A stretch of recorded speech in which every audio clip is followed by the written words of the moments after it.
आपके लिए फिर से एक नई वीडियो लेके आए हैं क्योंकि सीटेट का पेपर बहुत ही पास आ गया है। तो हम भी कोशिश कर रहे हैं कि आपका कोर्स जल्दी से जल्दी कवर करवा दें और साथ साथ में आपको क्वेश्चन सीरीज भी दे सके ताकि आप लोगों की प्रैक्टिस हो जाए।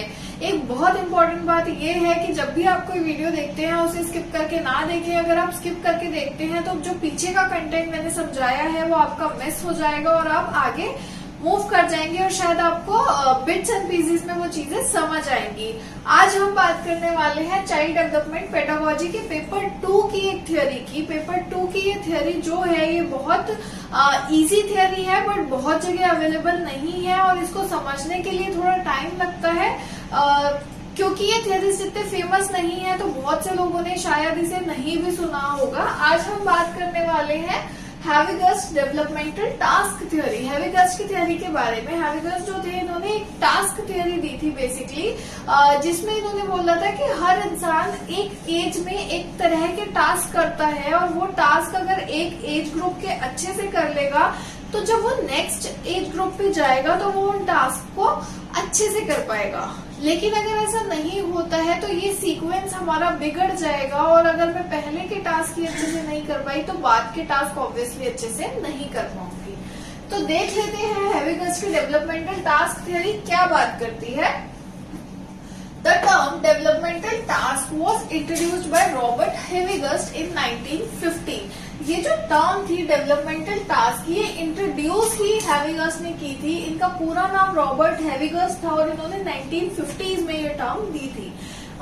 एक इम्पॉर्टेंट बात ये भी है कि इस टॉपिक के नोट्स आपको वीडियो के नीचे मिल जाएंगे तो आपको साथ साथ लिखने की जरूरत नहीं है, आप वहां से डाउनलोड करके भी उसको इजीली पढ़ सकते हैं।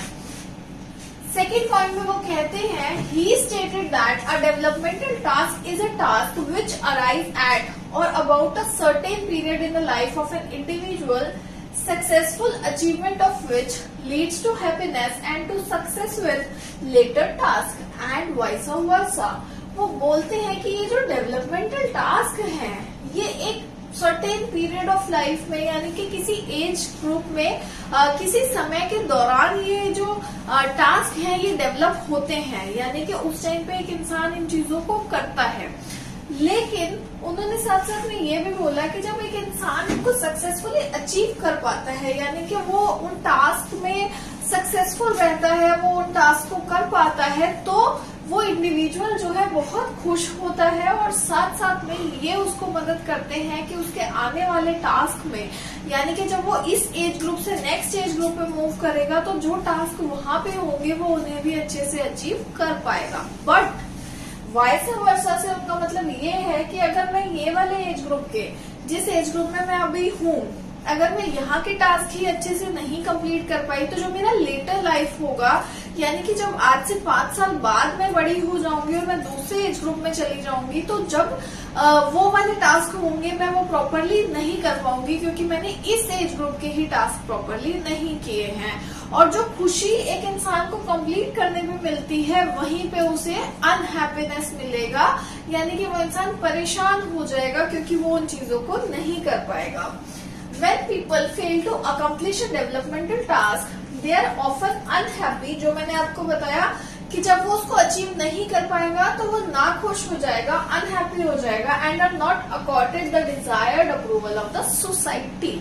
यानी कि उस इंसान को सोसाइटी अप्रूव नहीं करेगी एज एन इंडिविजुअल क्योंकि जैसे अगर सपोजिंगली मैं आज इस एज में हूँ, मेरे एज के लोगों को कमाना चाहिए, शादी हो जाने चाहिए, ये सोसाइटी की धारणाएं हैं। अब उन धारणाओं पे मैं खरी उतरती हूँ लेकिन अगर मेरे ही एज का कोई और इंसान है जो उन धारणाओं पे खरा नहीं उतरता तो सोसाइटी उसे डिसअप्रूव करती है। तो उसकी यहाँ पे बात की गई है। साथ साथ में वो कहते हैं this results in the subsequent experience of difficulty when faced with succeeding this developmental task at later stages। जब मुझे सोसाइटी ने यहीं पर डिसअप्रूव कर दिया, मैं पहले ही नाखुश हूँ, तो जब मैं आगे वाले स्टेजेस में मूव करूंगी शायद मैं वहां पे भी उतना अच्छा परफॉर्म नहीं कर पाऊंगी और वहां पे भी नाखुश रहूंगी। ये डेवलपमेंटल टास्क सीक्वेंशियल है यानी कि अगर मैं स्टेज 1 वाले टास्क अच्छे से कर पाऊंगी तभी मैं स्टेज 2 पे मूव करूंगी और वो वाले टास्क अच्छे से कर पाऊंगी।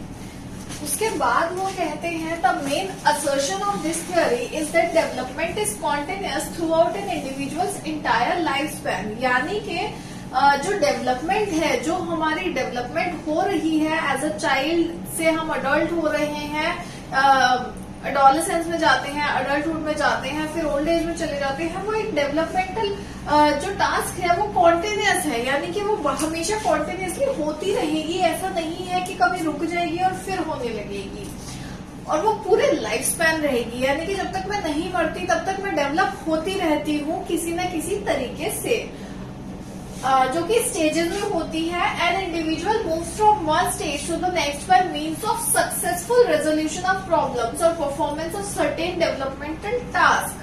वो बोलता है कि एक इंडिविजुअल जो है एक डेवलपमेंटल स्टेज से दूसरे डेवलपमेंटल स्टेज में कैसे जाता है, जब मैं कुछ अच्छे टास्क परफॉर्म करती हूँ या फिर कुछ प्रॉब्लम सॉल्व कर देती हूँ जो मुझे उस डेवलपमेंटल एज में करने चाहिए। तो वो बोलता है कि अगर मैं इतने उम्र से इतने उम्र की हूँ तो मुझे इतने चीजें करने चाहिए और मैं वो चीजें सक्सेसफुली कर लेती हूँ तो मैं नेक्स्ट स्टेज पे मूव कर जाती हूँ।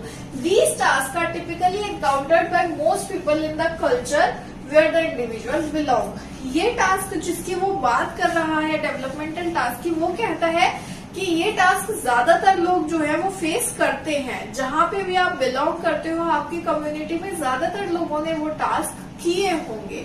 तो वो ये भी बोलता है साथ साथ में कि ये टास्क एक तरीके से यूनिवर्सल है, कि हर कोई इनको बेसिकली फेस करेगा ही करेगा।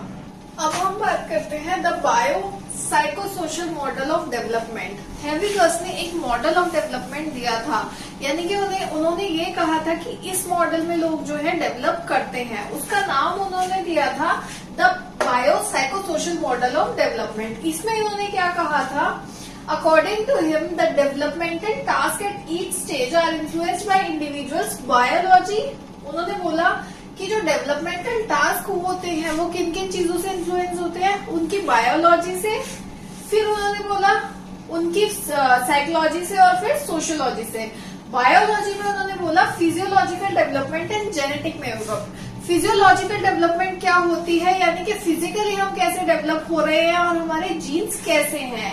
फिर उन्होंने साइकोलॉजी में बोला पर्सनल वैल्यूज एंड गोल्स, यानी कि मेरे लिए एज अ पर्सन क्या सही है और क्या गलत है, और मैं फ्यूचर में क्या बनना चाहती हूँ, अपने आप को किस मुकाम पे देखती हूँ, वो चीजें।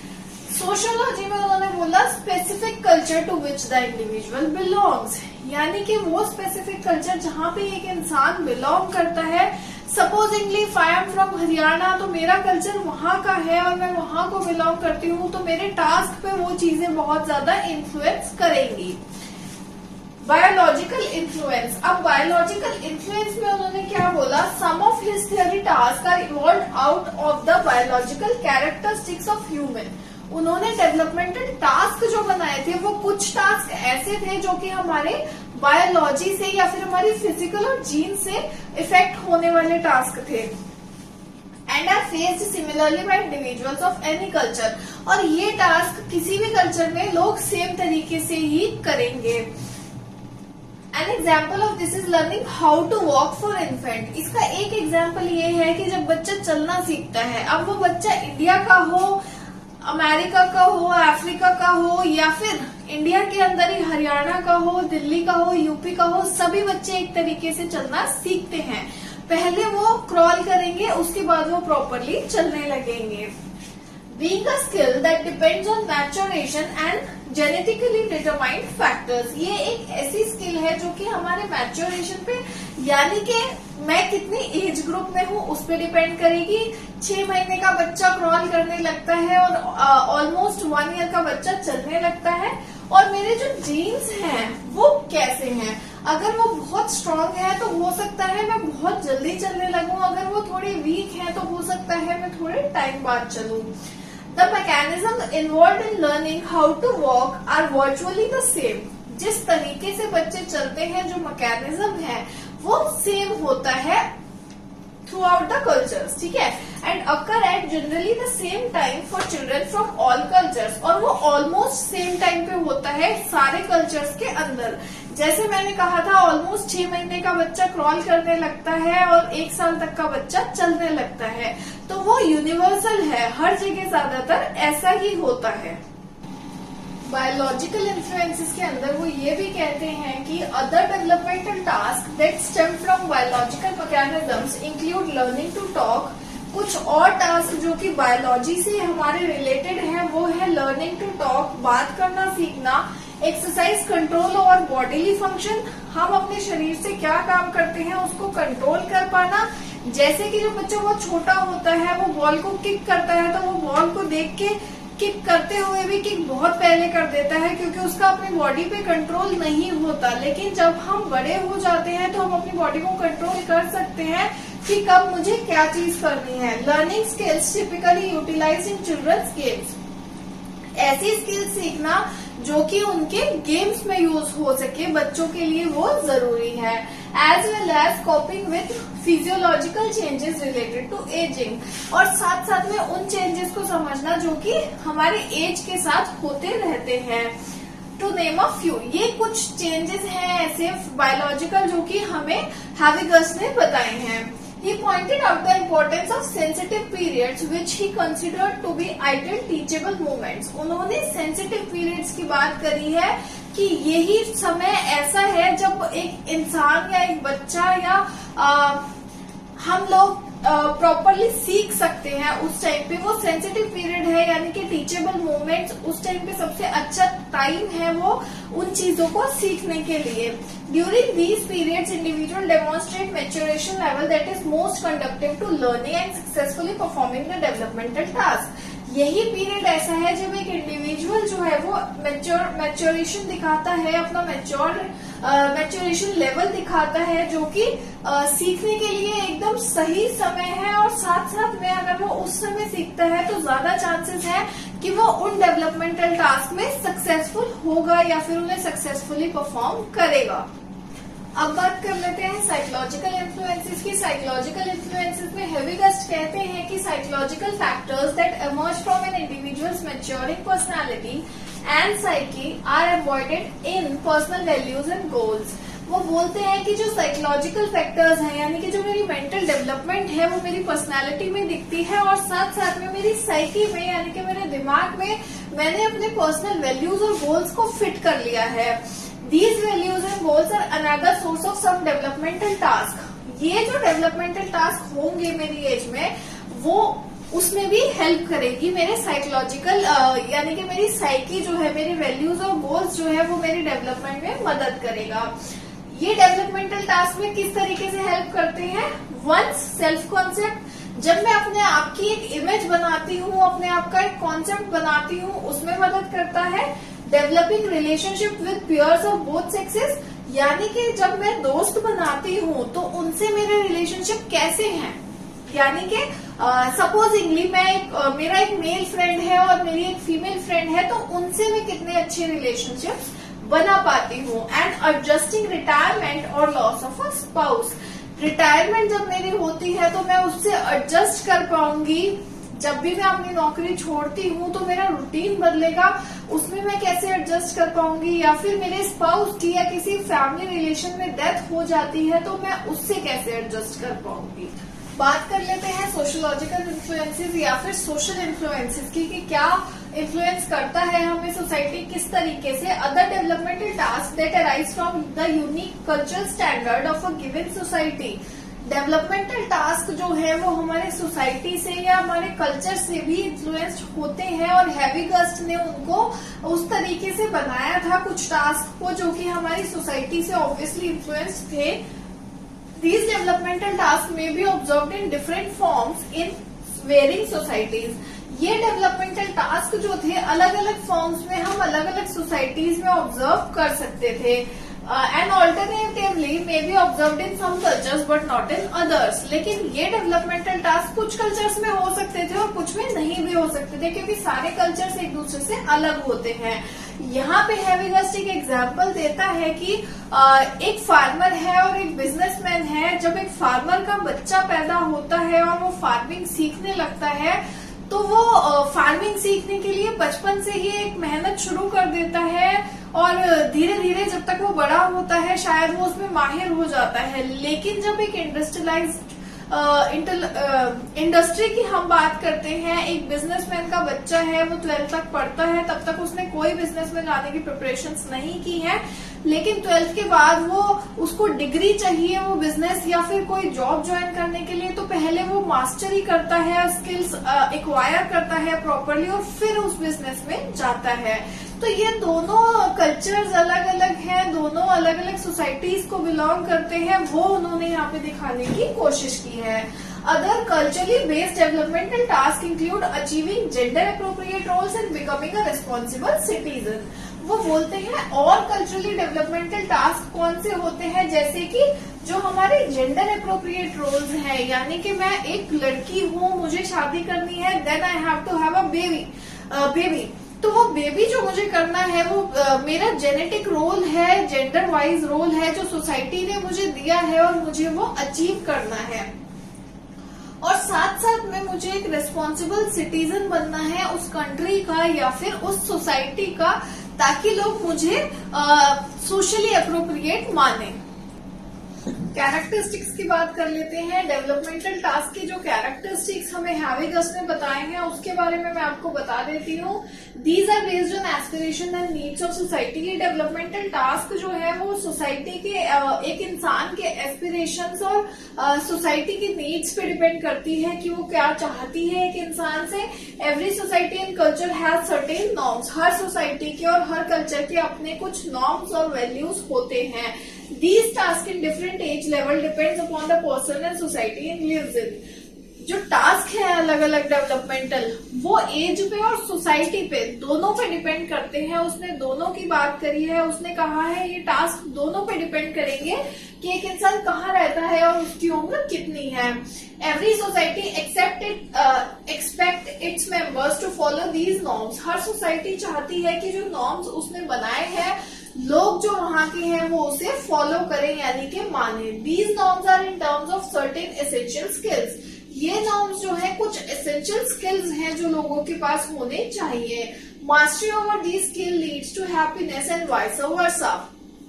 जब एक इंसान इन स्किल्स में मास्टरी कर लेता है तो उसे हैप्पीनेस मिलता है यानी कि वो बहुत खुश होता है। लेकिन अगर वो ऐसा नहीं कर पाता तो सोसाइटी उसे रिजेक्ट कर देती है और वो बहुत परेशान हो जाता है या फिर अनहैप्पी हो जाता है। Some tasks are same for everyone regardless of where he lives. कुछ टास्क जो है वो सब लोगों के लिए सेम रहेंगे, जो मैंने आपको बायोलॉजी में भी बताया था। इससे कोई फर्क नहीं पड़ेगा कि वो इंसान कहाँ रहता है। But some task are different in different societies. लेकिन कुछ टास्क जो है वो हर सोसाइटी में अलग अलग होंगे। फॉर एग्जाम्पल एक इंसान कौन सी उम्र में ऑक्यूपेशन लेता है ये कल्चर टू कल्चर डिपेंड करेगा और हर सोसाइटी में अलग होगा। अब हम बात कर लेते हैं डेवलपमेंटल स्टेजेस की, या फिर जो उसने 6 पीरियड जैसे थे जो कि उसने एज ग्रुप्स बताए थे और उसके टास्क बताए थे, उसके बारे में हम बात कर लेते हैं। सबसे पहला एज ग्रुप उसने बताया था इन्फेंसी या फिर अर्ली चाइल्डहुड, जिसको उसने बोला था 0 to 5 ईयर्स के लिए। उसने बोला था 0 to 5 ईयर्स के बच्चे इन्फेंसी और अर्ली चाइल्डहुड वाले पीरियड में आते हैं। इन्हें क्या क्या करना होता है? Learning to walk and talk. इन्हें सीखना होता है चलना और बोलना। अचीविंग फिजियोलॉजिकल स्टेबिलिटी यानी कि अपने बॉडीली कंट्रोल उनको सीखना है। Relate oneself emotionally to parents. Emotionally अपने पेरेंट्स से कनेक्टेड फील करना है। Relate to siblings and other people. अपने सिबलिंग से या घर में जो बाकी लोग हैं उनसे कनेक्टेड फील करना है। To control the elimination of body waste. उनको अपने बॉडी वेस्ट यानी कि पॉटी और सुसु जो है वो भी करना आना चाहिए। वो उन्हें 0 to 5 ईयर्स के एज में सीखना है। सेकेंड स्टेज जो है हमारी वो है मिडिल चाइल्डहुड, जो कि 6 to 12 ईयर्स के लिए उन्होंने बोला है कि एक बच्चा जो है वो मिडिल चाइल्डहुड में 6 to 12 ईयर्स तक रहता है। उसे क्या क्या सीखना होता है? उसे सीखना होता है learning physical skills necessary for ordinary games. जो जनरल स्किल्स हैं उसे वो सीखनी होती है जो खेलने के लिए जरूरी है। Developing fundamental skills. Fundamental skills जो कि सर्वाइवल के लिए उस एज में जरूरी है वो उसे सीखनी है, जो कि है रीडिंग, राइटिंग एंड कैलकुलेटिंग। फिर उसे सीखना है अचीविंग पर्सनल इंडिपेंडेंस। अब उसे अपनी इंडिपेंडेंस सीख करनी है, यानी कि वो हर जगह मम्मी पापा को साथ में लेके नहीं जाएगा या दोस्तों के साथ नहीं जाएगा। अब उसे पर्सनली इंडिपेंडेंट बनना है। Developing attitude towards social groups and institutions. अब उसे सोशल ग्रुप्स और इंस्टीट्यूशंस की तरफ एक नजरिया अपना बनाना है, जैसे कि शादी एक इंस्टीट्यूशन है या फिर पढ़ाई, कॉलेज एक इंस्टीट्यूशन है, उसकी तरफ उसे धीरे धीरे अपना नजरिया एक डेवलप करना है। Learning appropriate masculine and feminine social roles. उसे ये सीखना है कि वो मैस्कुलिन रोल्स करेगा या फेमिनाइन रोल्स करेगा, वो उसे अपने लिए डिसाइड करना है। थर्ड स्टेज जो है वो हमारी आती है अडोलेसेंस की, जो कि 13 to 18 इयर्स के पीरियड को कवर करती है। इसमें जो बच्चा है या फिर बच्चे और जवान होने के बीच का जो एज ग्रुप है, उसे क्या सीखना है? उसे सीखना है achieving new and more mature relations with age mates of both sexes. अब उसे नए रिश्ते बनाने हैं और बहुत मैच्योर रिश्ते बनाने हैं पहले के मुकाबले दोनों सेक्सेस के साथ, यानी कि लड़कियों के साथ भी लड़कों के साथ भी उसे अच्छे रिश्ते बनाने हैं। Accepting one's physique and using body effectively. अपने शरीर को जैसा वो है वैसा एक्सेप्ट करना है और अपनी बॉडी को इफेक्टिवली यूज करना है उसे। तीसरा वो बोलते हैं achieving emotional independence from parents and other adults. उसे इमोशनल इंडिपेंडेंस लेनी है अपने पेरेंट्स से और बाकी जो लोग थे जिन पे वो इमोशनली डिपेंडेंट था वो उसे खत्म करना है। Preparing for marriage and family life. अब यहाँ पे जब ये एज ग्रुप खत्म होगा तो उसके बाद उसे क्या करना है? अपने आप को पहले से ही प्रिपेयर करना है कि अब जब वो बड़ा हो जाएगा तो उसकी शादी हो जाएगी और उसकी एक फैमिली लाइफ होगी। फोर्थ स्टेज में वो कहता है कि अर्ली चाइल्डहुड की बात करता है, जो कि 19 to 29 इयर्स तक होता है। इसमें क्या क्या टास्क है? इसमें एक इंसान को अपने लिए लाइफ पार्टनर सिलेक्ट करना है सबसे पहले। Learning to live with marriage partner, जिससे भी आप शादी करेंगे आपको उसके साथ रहना सीखना है। Getting started in an occupation, आपको कहीं ना कहीं कमाना है, यानी कि जॉब लेनी है। टेकिंग अ सिविक रिस्पॉन्सिबिलिटी, यानी कि मेरे को अपने कंट्री की जो इकोनॉमिक ग्रोथ है उसका एक मेंबर बनना है, सोसाइटी की ग्रोथ का एक मेंबर बनना है। स्टार्टिंग अ फैमिली, और मुझे अपनी फैमिली शुरू करनी है। फिफ्थ स्टेज हमारी आती है मिडिल एज की, जो कि इंक्लूड करती है 30 to 60 इयर्स का एज पीरियड। इसमें क्या क्या टास्क होते हैं? इसमें एक इंसान को अचीव करनी होती है सिविक एंड सोशल रिस्पॉन्सिबिलिटी, यानी कि सोसाइटी में उसे कंट्रीब्यूट करना है। Establishing and maintaining an economic standard of living, एक इकोनॉमिक स्टैंडर्ड ऑफ लिविंग मुझे अपना बनाना है और उसे कंटिन्यूस चलाना है उसी लेवल के ऊपर। Developing adult leisure time activities, मुझे ऐसी एक्टिविटीज डेवलप करनी है जिससे कि मुझे रिलैक्स फील होता हो, मैं प्लेजर फील करती हूँ, जैसे कि रीड करना, डांस करना, वो एक्टिविटीज मुझे करनी है। Relating oneself to one spouse as a person, मुझे अपने स्पाउस के साथ, अपने पति के साथ अच्छा फील करना है, उससे रिलेटेड फील करना है, उससे जुड़ा हुआ महसूस करना है, यानी कि इंटरडिपेंडेंट एक तरीके से हम इसको कह सकते हैं। सिक्स स्टेज हमारी आती है लेटर मैच्योरिटी की, जो कि इंक्लूड करती है 61 इयर्स एंड अबव, यानी कि 61 के जब हम हो जाते हैं या उससे बड़ी उम्र हमारी हो जाती है वो हमारा लेटर मैच्योरिटी कहलाता है। इसके अंदर हमें क्या करना होता है? Adjusting to decreasing physical strength and health. हमें एडजस्ट करना होता है, जो हमारी फिजिकल स्ट्रेंथ है, ताकत है, वो धीरे धीरे खत्म होने लगती है और हेल्थ भी कमजोर होने लगती है। Establishing an explicit affiliation with one age group, यानी कि जो सपोजिटली मेरे एज ग्रुप के जो मेरे फ्रेंड्स हैं उनके साथ मुझे रिलेटेड फील करना है, ना कि अपने से छोटों के साथ या अपने से बड़ों के साथ, उनके साथ मुझे चलना है। Establishing satisfactory physical living arrangement, ऐसा लिविंग अरेंजमेंट मुझे अपने लिए बनाना है या एस्टेब्लिश करना है जिसमें मैं आराम से रह सकूं। सेटिस्फैक्टरी लिविंग अरेंजमेंट होना चाहिए, मतलब मुझे प्रॉब्लम ना हो। अगर मेरे घुटनों में दर्द है तो मैं ग्राउंड फ्लोर पे या फर्स्ट फ्लोर पे रहना चाहिए, उस तरीके का लिविंग मुझे बनाना है। आज हमने हैविगस्ट की developmental theory, task theory complete कर ली है। इसके नोट्स आपको वीडियो में नीचे मिल जाएंगे, आप वहां से इसके नोट्स डाउनलोड कर लीजिएगा। अगर कुछ समझ नहीं आया तो आप कमेंट सेक्शन में कमेंट करके मुझसे पूछ सकते हैं। अगर फीडबैक देना चाहते हैं तब भी आप कमेंट कर सकते हैं। अगर आपको वीडियो अच्छी लगी है तो लाइक करें और सब्सक्राइब करें। Thank you.